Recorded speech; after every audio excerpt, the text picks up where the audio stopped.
আমার প্রিয় ভাই ও বোনেরা, আপনাদের সকলের জন্য একটি গুরুত্বপূর্ণ ঘোষণা। আজ থেকে আমরা ফ্রান্সের সকল প্রোডাক্টগুলোকে বয়কট করছি। লরিয়াল, গার্নিয়াল, বিকের মতো সকল কোম্পানি ও সকল প্রোডাক্টগুলোকে আমরা বর্জন করব এবং আজ থেকে আমরা এ ধরনের কোনো প্রোডাক্ট ব্যবহার করব না। সবাই একসাথে boycott France, boycott France, boycott France, boycott France, boycott France, boycott France, boycott France,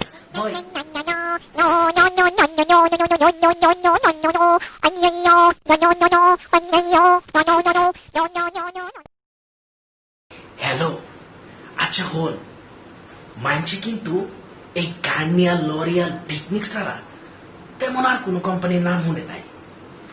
তো যেসব কোম্পানির নামটা মানছি শুনে নাই, ফ্রান্সের থেকে ওই কোম্পানির প্রোডাক্ট গুলা আমগরে না আইনা সিল সাপ্পর উড়াইয়া আমগর সিল বসাই দিলাম।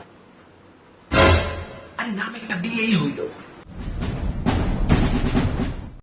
আমার মাথায় একটা ব্রিলিয়ান্ট প্ল্যান আছে। আরে বিক্রি নিয়ে তুই চিন্তা করিস না, প্রোডাক্টের দাম বাড়াইয়া দিয়া 50% ক্যাশব্যাক অফার দিব। নাউজুবিল্লাহ মিন জালিক। মাইন্সের পকেটের টেহা আমগর পকেটে লই আমু, আর ডেলিভারি যখন মন চায় তখনই দিব। এটা লইয়া তুই প্যারা লইস না। আস্তাগফিরুল্লাহ। তুই ডুমায়া অনলাইন বিজনেস করার প্ল্যান রেডি কর, আর প্রোডাক্ট আনার আগে আমার একটা কল দিস, ঠিক আছে? রাখলাম তাইলে।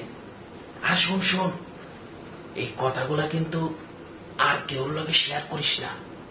বিজনেসের কথা কারোর সাথে কইতে নাই, পরে কিন্তু মাইনছে আগে ভাগে অর্ডার দিয়ে দিব, ঠিক আছে? Bye bye. আচ্ছা, তুই কি বয়কটের মানে জানোস? না জানার কি আছে ভাই, গার্নিয়ার, লরিয়াল বা সে।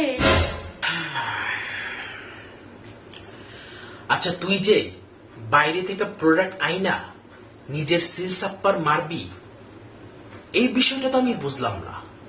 আরে এটা মনে করো বিজনেস, 25 দিন মে পয়সা ডাবল, সোনা তো হোগা। আসলে বয়কট বলতে সব রকমের সামাজিক বাণিজ্যিক সম্পর্ক বিচ্ছিন্ন করার মাধ্যমে প্রতিবাদ করা বোঝায়। আর এই পরিস্থিতিটাকে তুই তো বিজনেস প্ল্যান বানায় ফেললি। Yeah, what's wrong about that bro? Short time, big money, ধনী হওয়ার রাস্তা।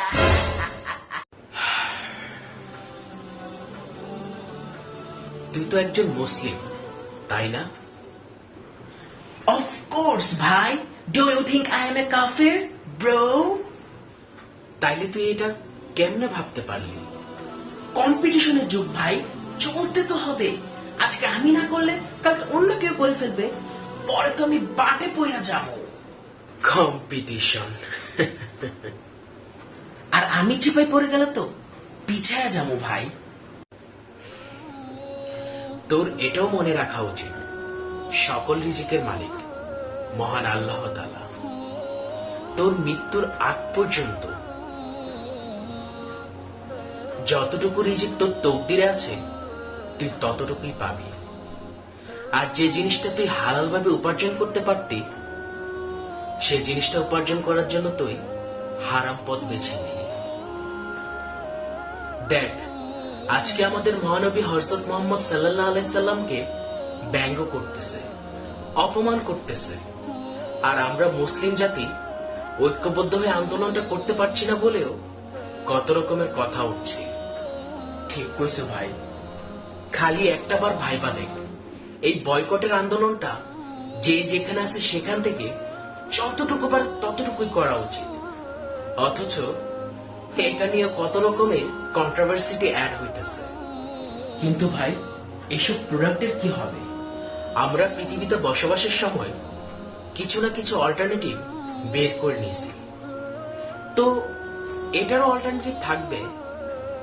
আমাদের ভাইয়ারা আপুরা যারা যে যে প্রোডাক্টে ব্যবহার করুক না কেন, সেই প্রোডাক্ট ফ্রান্সের প্রোডাক্টগুলো অল্টারনেটিভ অবশ্যই বের করে নেবে। কিন্তু ভাই আমি একা কি করব? তুই যদি নিজেকে একা মনে করিস, এটা তোর ভুল হচ্ছে। আমরা পুরো পৃথিবী জুড়ে যত মুসলিম আছি, সবাই আমরা একটা দেহ, এক উম্মাহ।